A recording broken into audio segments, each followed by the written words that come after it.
doyen Mbengue ngi defal. moo ko wax defarwaat. fas yéene jàkkaarloog nag maître Ousmane Diagne comme ni leen ko waxee ci njëlbeen gi moom tey ñaari casquette la fi dikkee donc on va débattre sur beaucoup de points mais aussi sur beaucoup de sujets par rapport ak comme ni ngeen ko gisee ci titrage bi mu nekk benn semaine bu décisive moom mu nekk aussi acteur politique nekk aussi maire bu commune Thiès Est wax naa ko léegi bokk aussi ci nekk coordinateur donc foofee ci comité électoral bu Thiès Est bu Diomaye président moom la ñu dalal tey parce que ni waxtaan ak moom daay beng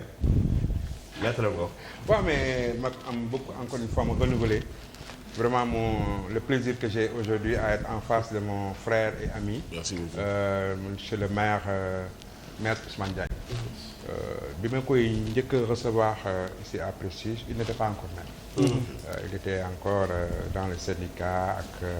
mais nekk en plein quand même dans la politique. Mais déjà boobu laa xamoon ni que et c'est important en politique il faut nga xam trajectoire am c'est-à-dire xam fi nga jëm fan la. ak qu'est-ce que tu vises c'est important. Et depuis bu loolu gis naa ni que la ñu waxtaanee woon mi ngi ci ba wax dëgg yàlla macha allah weesu na ko. Alors c'est pour dire simplement peut-être que c'est l'homme parce que en vérité maître Ousmane Diagne pour ñun ñi ko xam c'est un jeune Thiessois et parce qu'il est encore très jeune macha allah.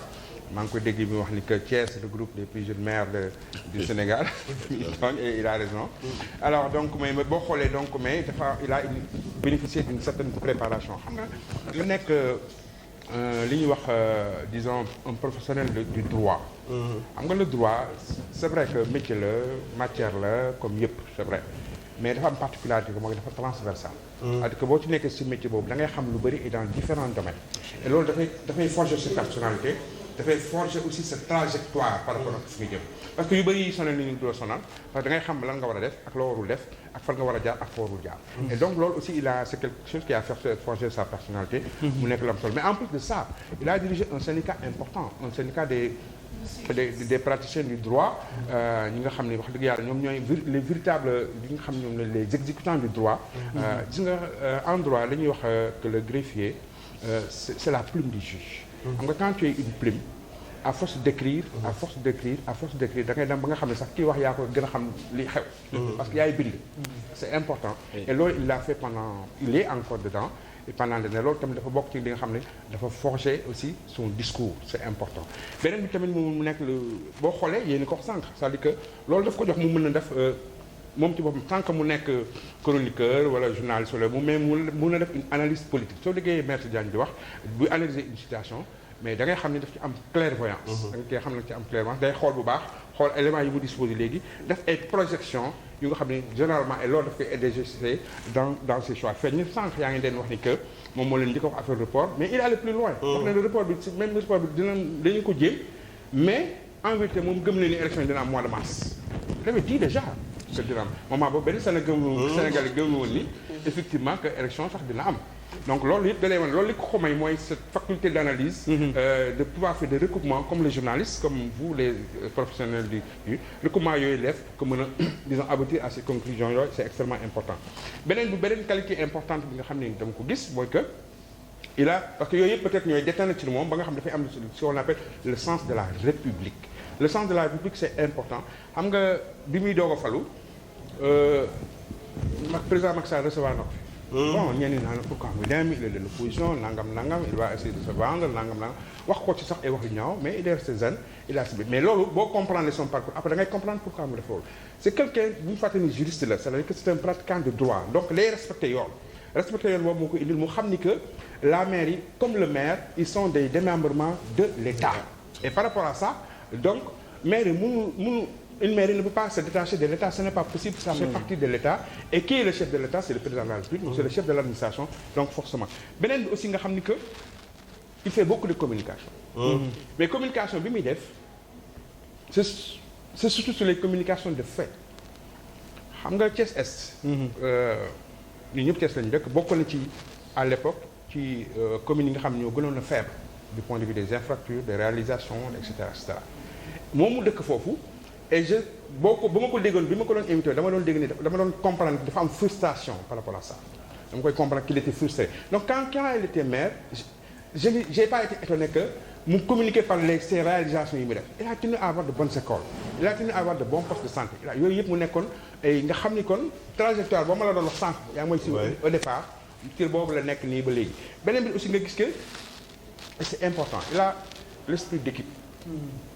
xam nga esprit d'équipe da nga koy sentir parce que da ngay comprendre que maire boobu mu occupé moom il est moom ak ñi ses adjoints ak ñeneen ña fa nekk comme kii ils sont pas du même parti hein ils sont pas du même mais tey ñoom koo ci waxal ci ñoom vraiment ils sont tous des réunis en général et ça c'est parce que moom il a pu faire un sens d'ouverture sens de l'équipe mën a boole ñëpp mën a ci kii ñëpp pour pouvoir aboutir à ces résultats-là parce que ils en sont tous fiers amul non wàññi la wàññi et cetera loolu amu fa on a vu à Thiès que ça s'est passé dans certaines mairies alors donc loolu vraiment on l'a pas vécu encore ak moom ci la loolu yëpp nag ça vraiment boo xoolee ça regroupe les points positifs peut-être que c'est ça qui doit avoir aujourd'hui mu nekk le directeur de la collectivité da ngeen ko du comité électoral de Thiès Est peut-être tey jii moo ko jiite et ça ce n'est pas rien c'est quelque chose de très extrêmement important alors donc mais loolu da ngay xam ne kon bokk na ci tey jii ci kàngam yi nga xam ne dañoo nekk ci Yewwi Askan Wi te ñu am ci ñoom yaakaar ci Pastef ci ñu am ñu yaakaar par rapport ak coalition Diomaye bi ñu am ci moom yaakaar alors may xool nag moom expérience boobu boo ko boolee ak maire ma am ñaari question dama ko bëgg a laaj ci li ma wax nii yëpp benn ba moom mooy que dama fouillé dans seen programme mu am benn partie bu ma ci intéressé partie yu bëri intéressé na ma ci nag mais bi muy jukkee ak yow monsieur le maire mooy que tey jii Diomaye président lan ngeen xalaat ci les missions ak les fonctions du maire yekk nga ci ñaar yëpp vivre nga maire yi pendant très longtemps tu sais que am na yu baax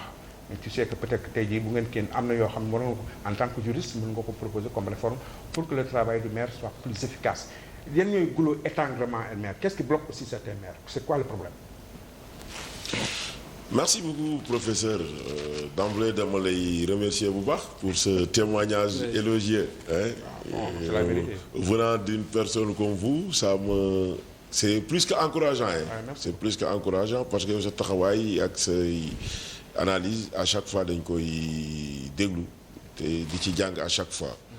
dans le programme du président Diomaye Bassirou Diomaye Faye programme bi gis ngeen ni daf ko def intitulé 1-5-15 c'est-à-dire que 5 grands axes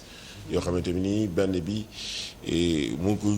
ko teg ci les institutions comment faire pour renforcer les institutions et loolu maire yi bokk na ci d'ailleurs yaa ngi koy rappeler ci sa analyse léegi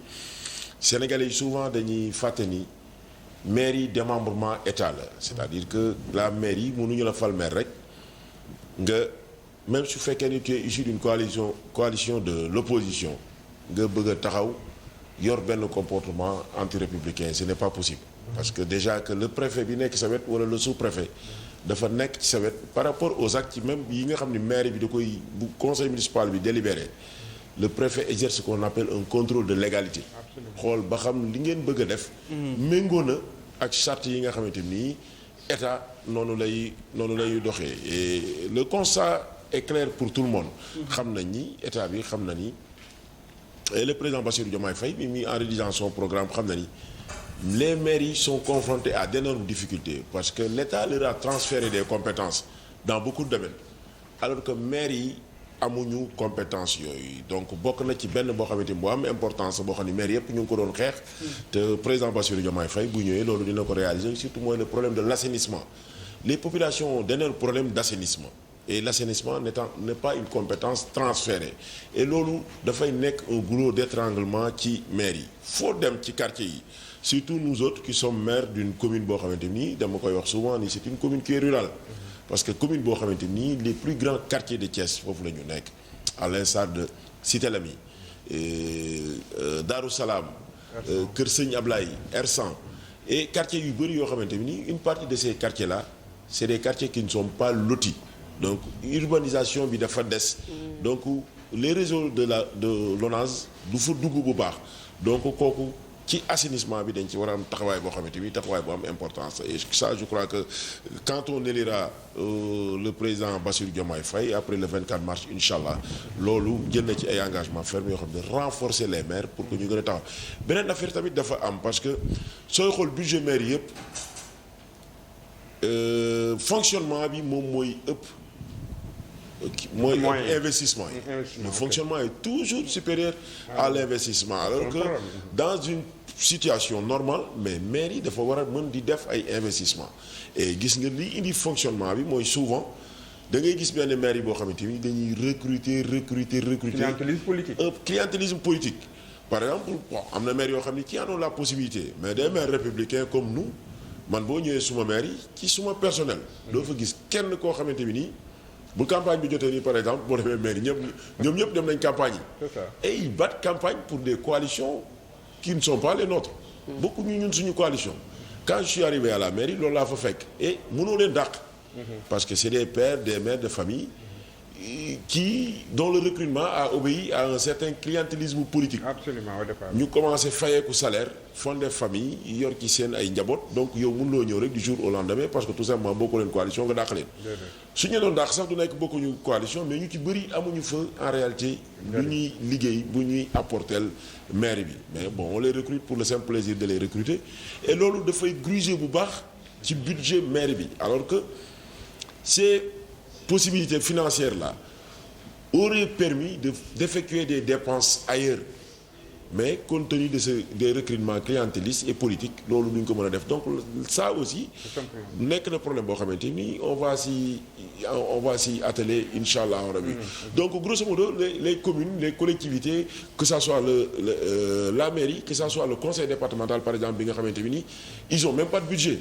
Le conseil départemental amul activité bu muy def bu ko mën a permettre moom mu am ressource c'est-à-dire que son budget c'est un budget que l'État arrête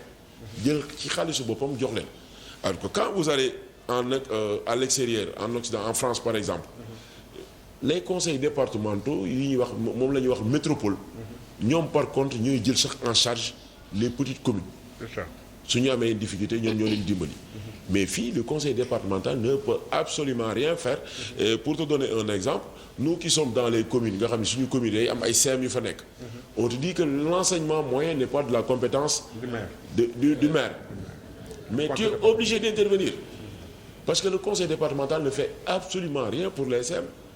amul subvention amul fourniture amul achat de table-banc amul réfection amul jënd ventilo amul dara. Or, dans notre budget à nous autres maires, il n'est pas prévu de rubrique qui concerne les CEM. Donc le maire est obligé d'essayer de trouver des partenaires pour jéem a agir ci CEM yi parce qu'il ne peut pas se dire tout simplement que ce n'est pas de ma compétence, je ne peux pas agir. Alors que les enfants qui sont dans ces CEM-là, c'est des enfants qui habitent des maisons, qui sont ses administrés et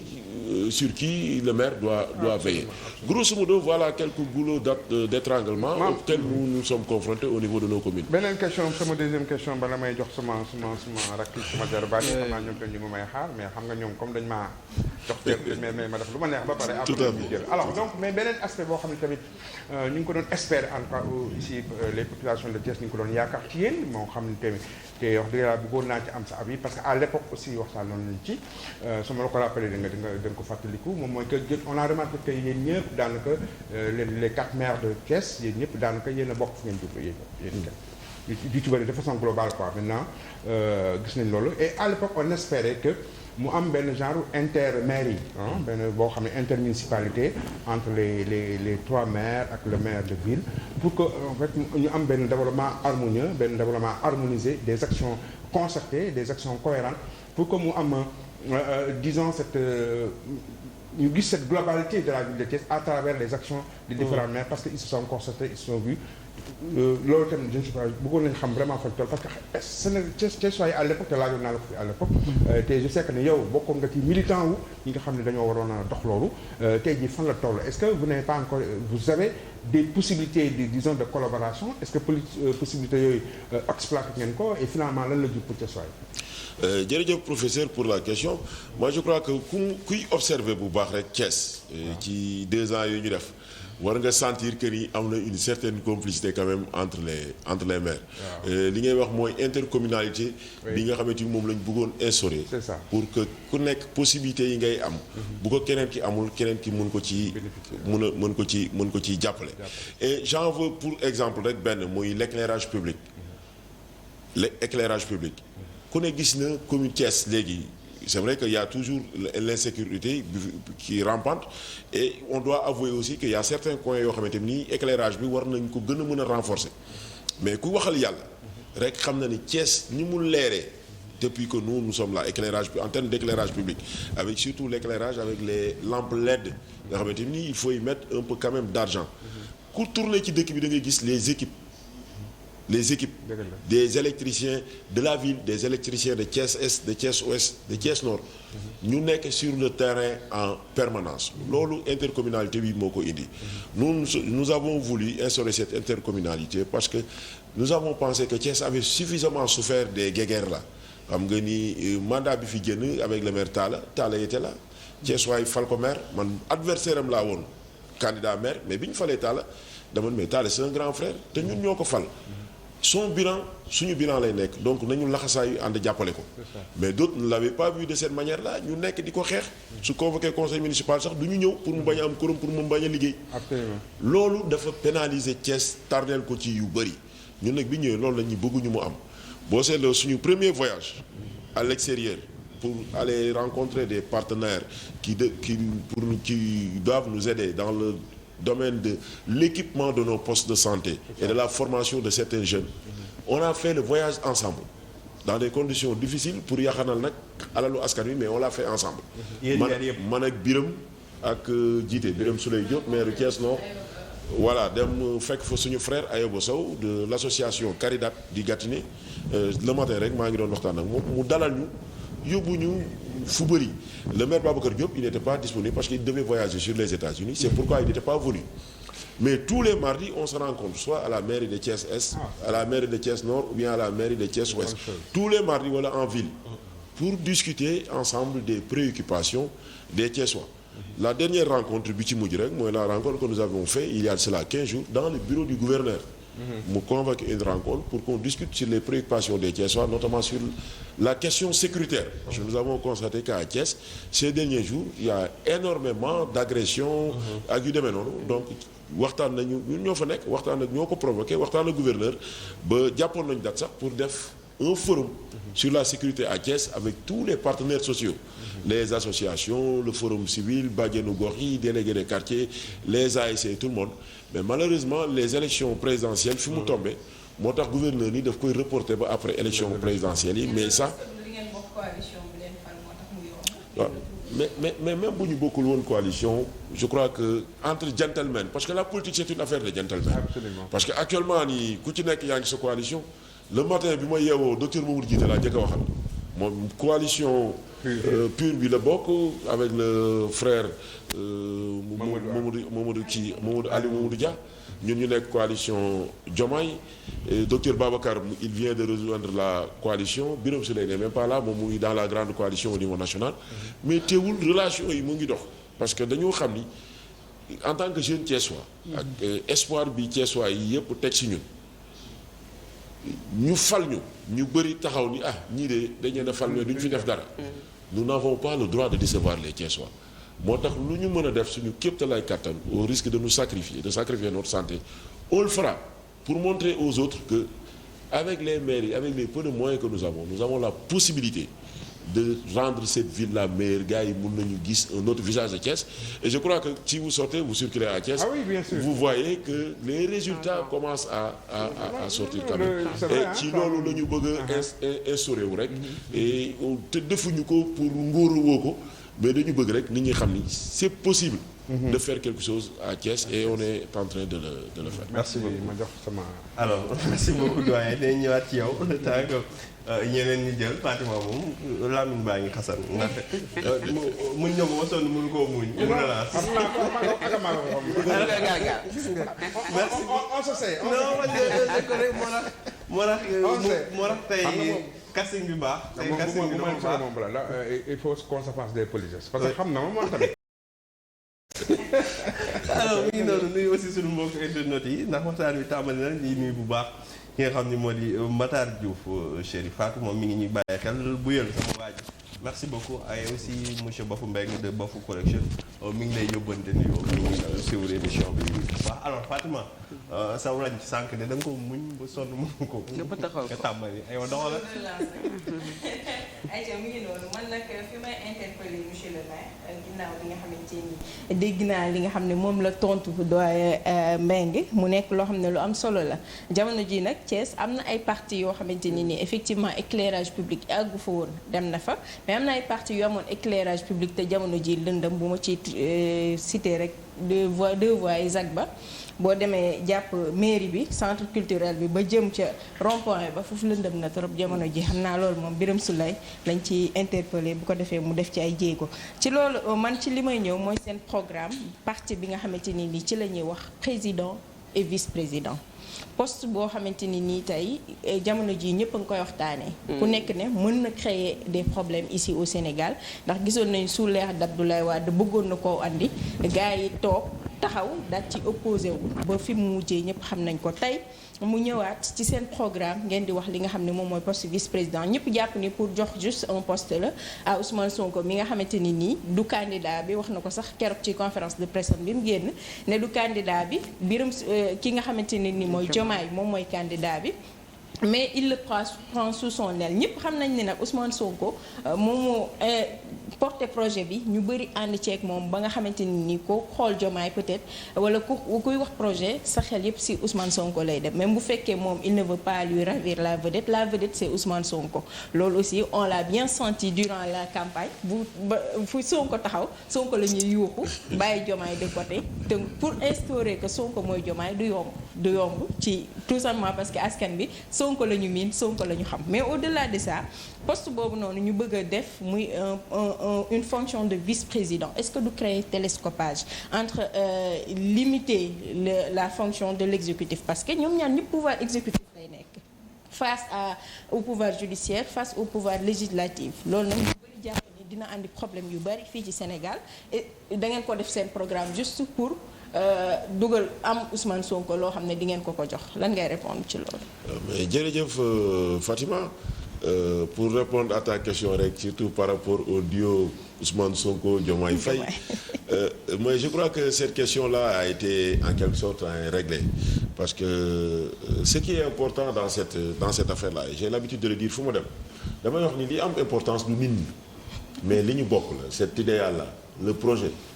de servir le Sénégal le projet de mettre un Sénégal nouveau c'est-à-dire que projet ku mu mënti woon doon mënoon na bañ a nekk Diomaye mënoon na nekk Birame Souleye Diop mënoon na nekk keneen mais on aurait même affluence bi ngay gis je crois que pour en revenir à ta question par rapport au poste de vice-président je crois que la dimension du président Ousmane Sonko moom jombule na boppam quand même di teg ay pexe pour ñu créer un poste de vice-président taillé sur mesure pour lui. Et d'ailleurs, si vous avez suivi la conférence du président Bassirou Diomaye Faye quand il a été élargi de prison moom mu ngi koy wax mu ni vice-présidence bi bu ñu koy doon defit du nekk certainement ci premier mandat bi ci mandat bi nga xam ni moom lay am le 24 mars incha allah mais peut-être après lay doon parce que dafay nekk mandat boo xamante ni nii du nekk nomination. c'est ça mais un mandat électif lay nekk c'est-à-dire que dafa am ñoo xamante ni nii en fait amuñu culture générale Sénégal looloo fi bëri souvent ñi war a wax duñu wax ñi war a noppi aussi duñu noppi et ça bu amee ci dëkk rek dafay compliqué man dama bokk ci ñi nga xamante ni nii li Olof Ndiaye di wax naan boo amee dëgg bul ci ragal wét le professeur Harvard doon ko wax naan tout homme isolé mais fort de son bon droit devient à lui seul une majorité. Absolument. Tout homme isolé, Bien mais sûr. fort de son bon droit, Absolument. devient à lui seul une majorité. Absolument. Moi, je ne me veux pas d'être un prisonnier de l'opinion. Déedéet parce que opinion bi dañ koy créer c'est-à-dire que non moom laay quelle est la pertinence ñu dugal ko fii alors que c'est pour peut-être un autre mandat qui va venir. Il l'explique. Tey jii ci àdduna c'est quelle est la plus grande puissance le pays qui est la plus grande puissance militaire au monde? Les États-Unis. La première puissance économique au monde? Les États-Unis. Le plus grand pays au monde? Les États-Unis. La plus grande démocratie au monde? Les États-Unis. Les États-Unis sont pris en exemple par tout le monde et en tout par rapport à leur réussite. Mais États-Unis duo moo fa am. Un président et un vice-président. Parce que jékkiwul jékki rek boobu mooy point 1 bu programme bi la réforme des institutions dañuy li xew Sénégal ba indi ñi guute gi lu ko indi président de la République buy buum di bumi yor tous les pouvoirs am la possibilité su nee professeur du fanaan këram du fa professeur am du fa fanaan day jël téléphone am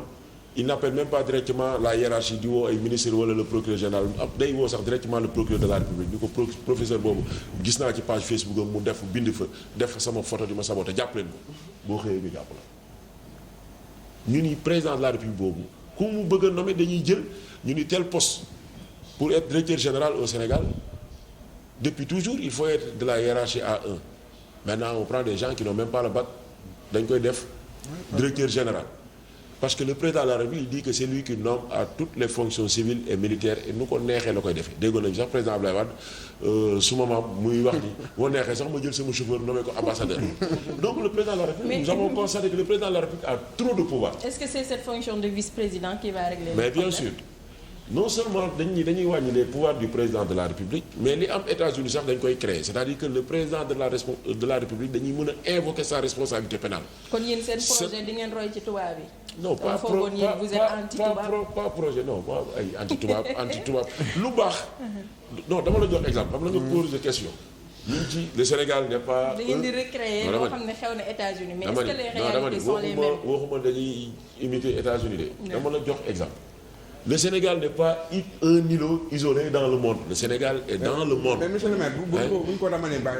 ramener pour renforcer ko bu ñu ko ramener au Sénégal jarul ñu dem États-Unis on a vécu des situations yoo nga xam ne gis nañu li nga xam ne moo xew entre Mamadou Dia ak Senghor. président Senghor li nga xam plus tard moo xew entre Idriss Seck ak président Abdoulaye Wade li nga xam ne moo xew récemment avec le président Macky Sall donc loolu moo ñu tiital quoi. donc on a vu que c'est des dualités qui ne fonctionnent pas. Non en réalité non c'est pas que c'est des réalités qui ne fonctionnent pas en fait c'est le Sénégalais qui est réfractaire au changement. À l'innovation. Sénégalais lu mu xamu ko. Le Sénégalais tant que mu ngi jot salaire am dem kër ga soxna si togg ginaar mu lekk ba suur moom pour moom adduna bi lépp mu ngi dox. alors que suuf loolu la ñu tubaab di rawee tubaab day jékki-jékki yor benn liggéey ba si yàgg mu ni liggéey bi daal sentir ci boppam mu jël le risque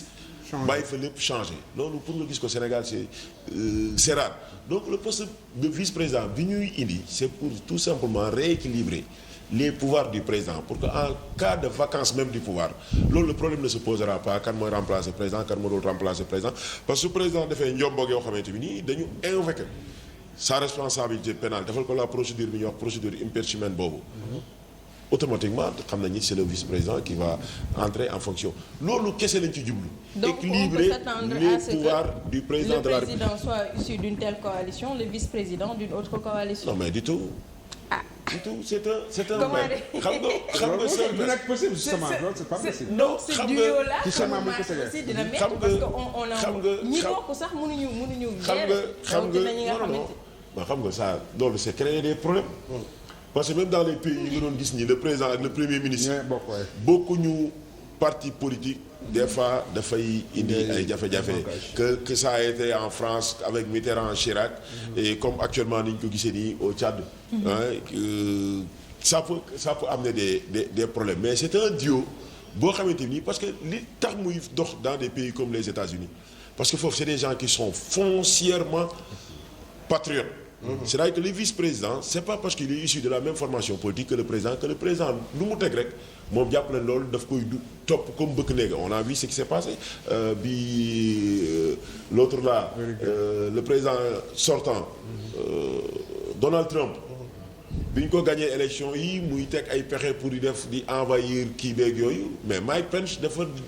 dégager sa responsabilité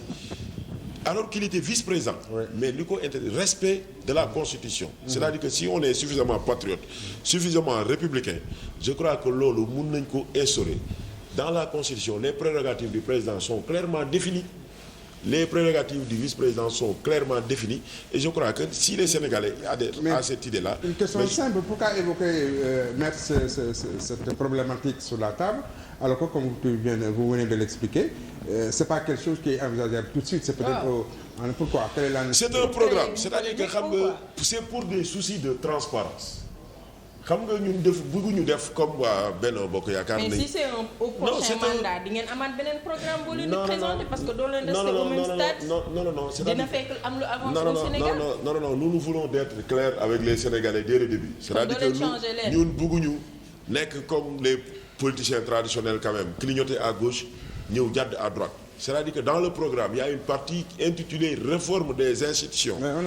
Dès le début, nous voulons faire comprendre aux Sénégalais ce qu'on entend par réforme des institutions. Te yamul foofu rek du ci vice-présidence bi. La réforme va vers la justice. Dans l'administration, il y a énormément de réformes. yoo xamante ni incha allah rabi bu le président Bassirou Diomaye Faye ñëwee on va aller c'est des réformes douces qu'on va instaurer et loolu c'est pour permettre mbir yi mën a gën a jaaru ci yoon.